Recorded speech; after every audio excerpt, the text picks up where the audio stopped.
ಆತ್ಮೀಯ ಸ್ಪರ್ಧಾರ್ಥಿಗಳೇ, ಹೊನ್ನಸಿರಿ ಕನ್ನಡ ಕೋಚಿಂಗ್ ಕ್ಲಾಸ್ಗೆ ಸ್ವಾಗತ. ನಮ್ಮ ತರಗತಿಗಳು ಪಠ್ಯಕ್ರಮ ಆಧಾರಿತ ತರಗತಿಯನ್ನು ಹಮ್ಮಿಕೊಂಡಿದ್ದು, ನಾವು ಪ್ರಸ್ತುತ ತರಗತಿಯಲ್ಲಿ ಕವಿರಾಜ ಮಾರ್ಗದ ಬಗ್ಗೆ ತಿಳಿದುಕೊಳ್ಳೋಣ. ಆದರೆ ನಾನು ಇಲ್ಲಿ ಹೊಸದಾಗಿ ಯಾವುದೇ ವೀಡಿಯೋಸನ್ನು ನಾನು ಮಾಡ್ತಾ ಇಲ್ಲ.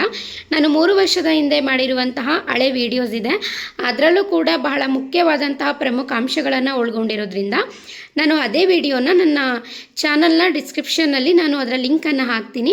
ಮತ್ತು ಕವಿರಾಜ ಮಾರ್ಗ ಭಾಗ 1 ಭಾಗ 2 ಅಂತ ನಾನು ವಿಭಾಗವನ್ನು ಮಾಡ್ಕೊಂಡಿದ್ದೀನಿ.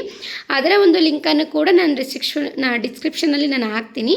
ನೀವು ಅದನ್ನು ನೋಡ್ಕೊಳ್ಳಿ. ಅಲ್ಲಿರುವಂಥ ಎಲ್ಲ ಅಂಶಗಳು ಕೂಡ ಬಹಳ ಮುಖ್ಯವಾಗಿದೆ. ಭಾಗ 1ರಲ್ಲಿ ನಾನು ಡಾಕ್ಟರ್ ಚಿ.ಸಿ. ನಿಂಗಣ್ಣ ಅವರ ಒಂದು ಪುಸ್ತಕವನ್ನು ರೆಫರ್ ಮಾಡಿ ನಾನು ಅಲ್ಲಿ ಹಾಕಿರೋದು.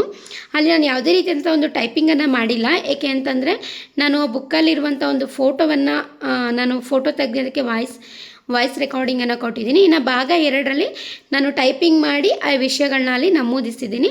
ದಯವಿಟ್ಟು ಆ ತರಗತಿಯನ್ನು ನೋಡಿ. ನಿಮ್ಮ ಪರೀಕ್ಷೆ NET KCET ಪರೀಕ್ಷೆಗೆ ಬಹಳ ಮುಖ್ಯವಾದಂತಹ ಇನ್ಫಾರ್ಮೇಷನ್ ಅದು ಒಳಗೊಂಡಿದೆ. ಮಿಸ್ ಮಾಡ್ಕೋಬೇಡಿ, ಮರೆಯದೆ ನೋಡಿ. ನಾನು ಲಿಂಕನ್ನು ಡಿಸ್ಕ್ರಿಪ್ಷನಲ್ಲಿ ನಾನು ಹಾಕ್ತೀನಿ, ನೋಡ್ಕೊಳ್ಳಿ.